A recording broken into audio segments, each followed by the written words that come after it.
Hey everyone.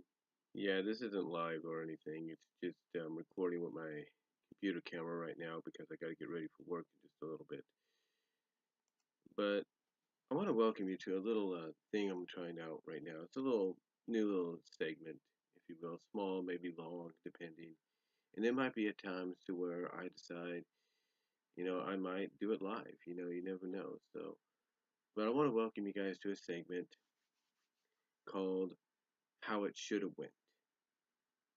And basically, what this is I'm here to talk about sequences or scenes in animate from animated properties that I feel could have gone a different way. That if I was in the character's shoes, I would have done it a different way. And there's going to be a lot I'm going to talk about. I think the next one's going to be on Minerva, maybe get some Sonic in there, MLP, you name it, it's probably going to happen.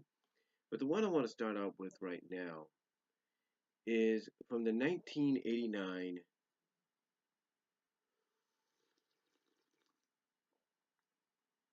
1990 and in a sense 1988, which would make it its 30th anniversary this year. Yeah, 30 years if you count its 1988 debut on Disney Channel of Chip 'n Dale Rescue Rangers. Now, just in case you guys may not know about Rescue Rangers, it was basically a show that went through a lot of development. It was going to be called Miami Mice, have different characters, maybe with the exception of Gadget, but she was going to have a different design. Then it became Chip 'n Dale's Rescue Rangers, and we got the designs that we now know and love of the characters, although they too went under some different designs as well. A little bit of trivia here. When they advertised that Rescue Rangers was coming back to Disney Channel, they had this whole it looked like a new image. It looked like a new animated cell image of the Rescue Rangers. And you had Gadget going from the blue overalls to pink. She had earrings, she had sandals. You know, Dale's Hawaiian shirt was redesigned to where it had round flowers instead of like rectangular. Monterey Jack had a sack with him, whole 9 yards. But from what I understand, that was more of a promotional thing when the show was being developed. I think that might have also been tied into what possibly would have been the movie. They probably would have given them somewhat some new designs had the movie that was originally pinned to happen after DuckTales the movie uh, happened. That probably would have been the new designs just for that movie and maybe going forward. Um, with that said, though, Chip 'n Dale Rescue Rangers debuted in 1988 and went on to be one of the biggest successes Disney's had in the late 80s, early 90s. And and on top of that, basically was one of the biggest hits of the Disney afternoon. There wasn't a day that myself as a child at 10 years old, 10, 11 years old, did not wait to get off that bus or wait to get driven home by my mom and my dad to watch Chip 'n Dale Rescue Rangers, and I did. There was not one day I did not want to miss that. Despite the moves that we had, I didn't want to miss out watching that show. Now, it had 65 episodes, of course, and one of the episodes that was aired was doing what could be noted as its third season. It had 65 episodes. It felt like just one big syndicated season, but the first season debuted in late 88, early 89 on the Disney Channel. The second season was around the beginning of the fall of 89 when the show went into syndication. Third season ended up on the third and, from what I understand, fourth seasons, if you want to look at it like that, ended up on the Disney afternoon. Now, it was during, I believe, the end of the second season into the third season that this episode, Does Pavlov Ring a Bell, debuted. And we were introduced to a character that would go on to basically become one of the fan favorites. Not a major fan favorite like Tammy the Squirrel or Foxglove the Bat, but a decent fan favorite in the name, and that character was named Sparky, Sparky the Lab Rat, who was introduced as sort of a foil to both Chip and Dale, and potentially as a new love interest to Gadget. Because, hold on a sec,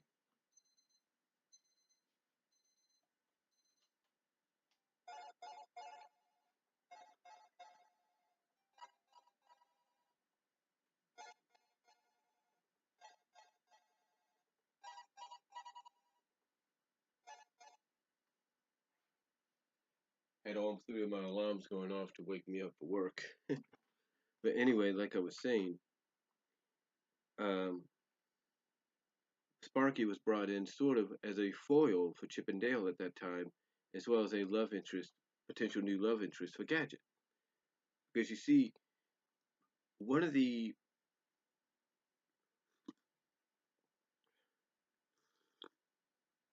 one of the subplots of the show, one of the subplots, comedic moments of the show,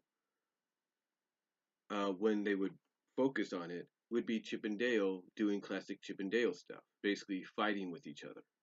Because if you go back and watch the classic Chip and Dale shorts, sometimes they would always, fight each other, or Chip would either do that to Dale or whatever, just to knock some sense into him. And you got that continued on in Rescue Rangers. However, Chip and Dale would have several different reasons as to why they would be at each other's throats. Either because Dale would be goofing off when he shouldn't, Chip would be letting his obsession of trying to be like a famous detective go to his head or things like that.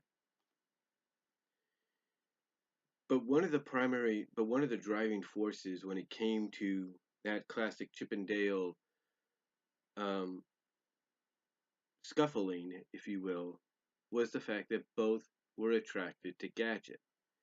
Both had become attracted to Gadget in part three of To the Rescue, and when we win from the origin story part, and To the Rescue was basically the origin story, and originally debuted as a 2 hour pilot movie, part of the Disney Afternoon Marathon when the Disney Afternoon debuted. It was part of that, I should say, but it was also broadcast as a 2 hour pilot primetime film in syndication the year before. But anyway, getting back on subject here, Chip and Dale were both immediately attracted to Gadget. Immediately.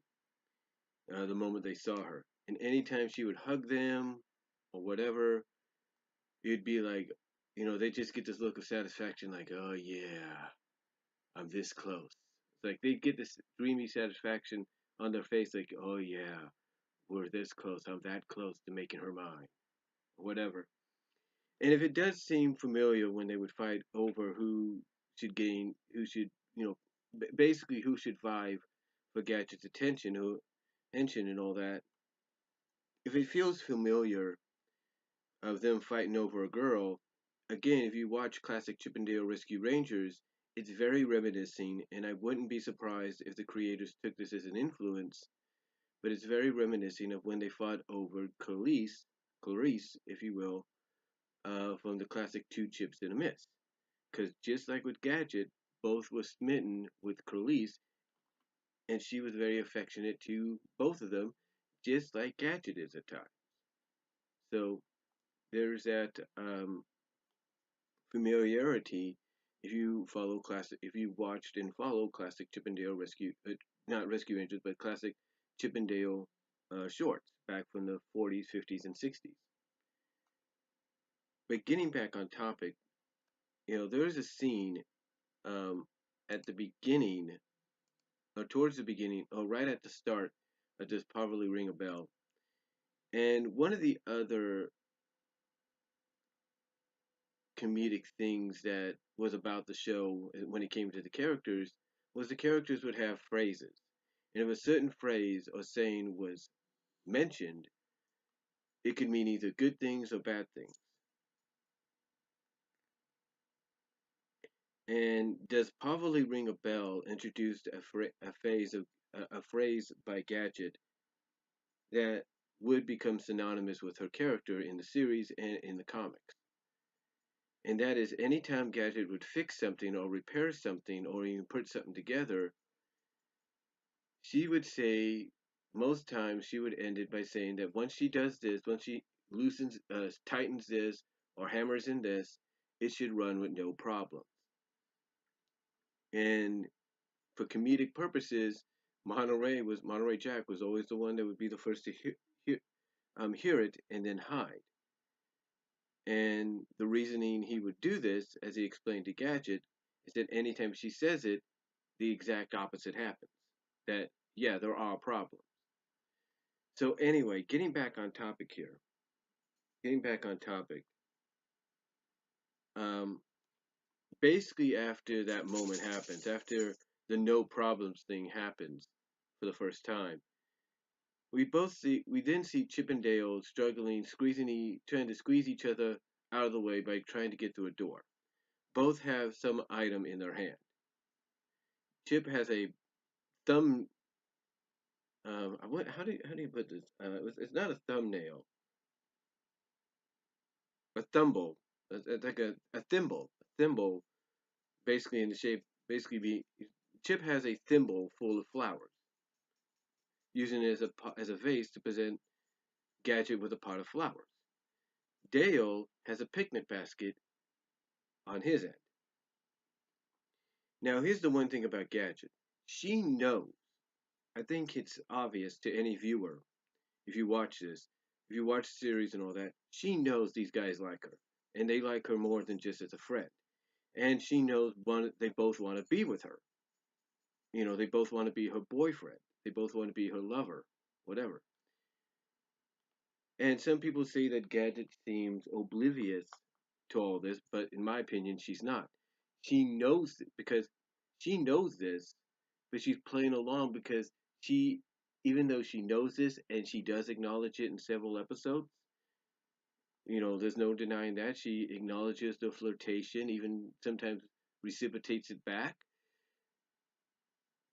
She'd rather focus on them being like a family, being like a team, being like brother and sisters, instead of being beyond that. And again, a lot of people feel that Gadget's oblivious to their intentions, their romantic intentions. Oh no, she's not oblivious. She knows what she's doing. But anyway, long story short, both present Gadget with their gifts. Gadget doesn't even, Gadget thanks Chip when he gives her the flowers, but instead of smelling them all that, what does she do? She takes thimble, the thimble, if you will, takes it, dumps the flowers out, and then uses it as the final piece she needs to put her new Ranger skate together or something like that. Basically, to keep the propeller from flying off like it did the last time.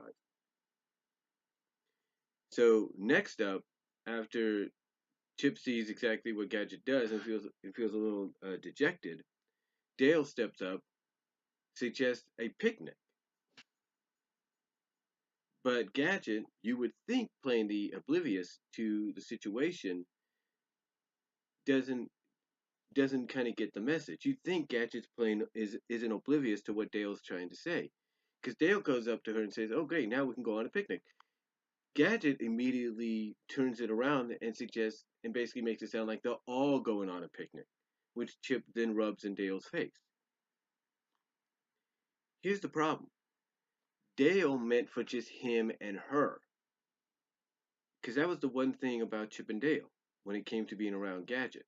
They would always try, one way or another, to gain her attention, to get her alone, to have to try to win her affection.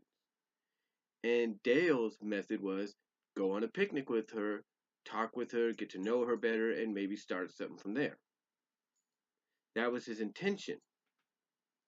But instead, it got turned around on him because Gadget made it sound like everybody's going to go. Now, you might say, well, what does this have to do with your topic here? How it could have gone? Well, here's how I think it could have gone if I was Dale. Now, if I was in Dale's shoes and I knew both me and Chip wanted to win Gadget's heart, here's what I would have done. I would have got my picnic basket together, but the moment I start to walk out the kitchen, I see Chip. This is what I would have done if I was Dale. The moment I walk out of the kitchen, to see if the coast is clear, I hear some footsteps. I see a silhouette, a shadowy silhouette. So I back up, and this is what I would do if I was Dale. I turn my head over. I kind of creak my head to the side to see who it is, and I see Chip. And I see Chip holding the thimble vase of flowers. So I'm thinking, hmm, he's going to try to win Gadget's heart with flowers. So, anyway, here's what I would have done if I was Dale. I strategize.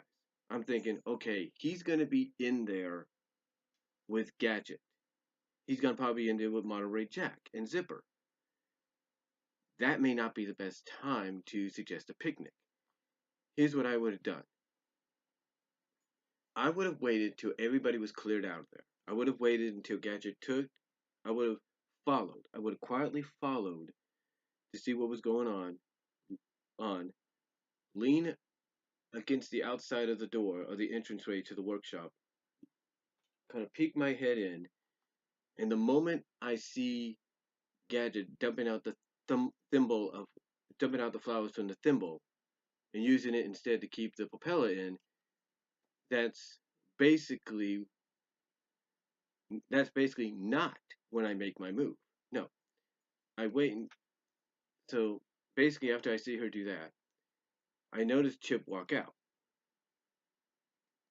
Now I notice Chip walk out, and then I wait for Monterey to leave. I kind of basically, if I'm Dale, this is what I would have done if I was in Dale's spot. I basically run to my room. I run to hide somewhere where they won't see me. Kind of keep myself kind of like inconspicuous. And then after they leave, and I notice Gadget's still in there, that's when I make my move. And then knowing Gadget, knowing that she might suggest that we let everybody else know, I stop her before she says anything. I go up, I do what I do. Basically, if I'm Dale, I wait till the coast is clear. I make sure nobody else is around, and if I do, I wait to basically I wait to take my opportunity.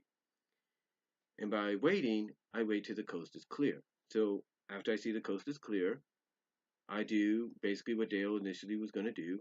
I go up to Gadget, say hi, compliment her on, doing a job, compliment her, kind of sweet talk her a little bit, compliment her on the skate, on the Ranger skate she's made. And then this is what I would have done. I would have gone forward with the suggestion of a picnic, but then as Gadget's thinking, oh, good, we should go tell the others, I would politely say, Gadget, with all due respect, that sounds like a good idea and everything, but I just meant for you and I to go on a picnic. You know, just politely, kindly, respectfully say, look, I agree, that sounds like a great idea, but originally I just wanted it to be me and you, so we could just sit back, relax, talk, get to know each other better, stuff like that. And if Dale would have done that, that would have made it dawn on Gadget like, oh, okay, I get it. And maybe she would have been more receptive of, oh, okay, that sounds all right. Like, basically, if I was Dale, and it is hard to figure out a character like Dale, how, what you would have done if you were him. But basically, if I was Dale, I would have basically waited my turn, waited till the coast was clear, did what I, you know, go ahead and suggest a picnic like he originally does. But then, as she's getting ready to go, probably tell the others, kind of, politely, respectfully tell her, Gadget, I just meant for you and me. So and not make it sound like anything else, but make it sound like, hey, I just want to get to know you better as a friend, and everything, and we hardly spend time together as friends, so this would be the best way to do it, and go from there. And I think if Dale would have done that and does probably ring a bell, If Dale would have went with that strategy, would have went in that direction, his chances of being alone with Gadget on this picnic would have increased tenfold. You could have still done the same story with Sparky and all that. You could have done that.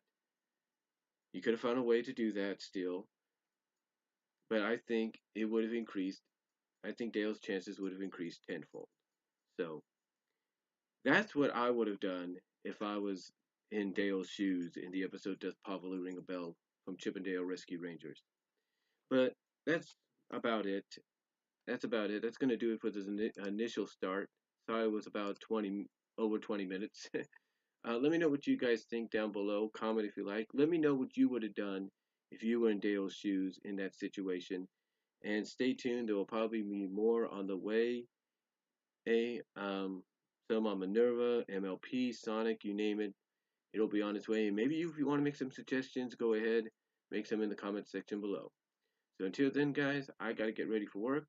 And I'll talk to y'all later. God bless. Take care. Peace out.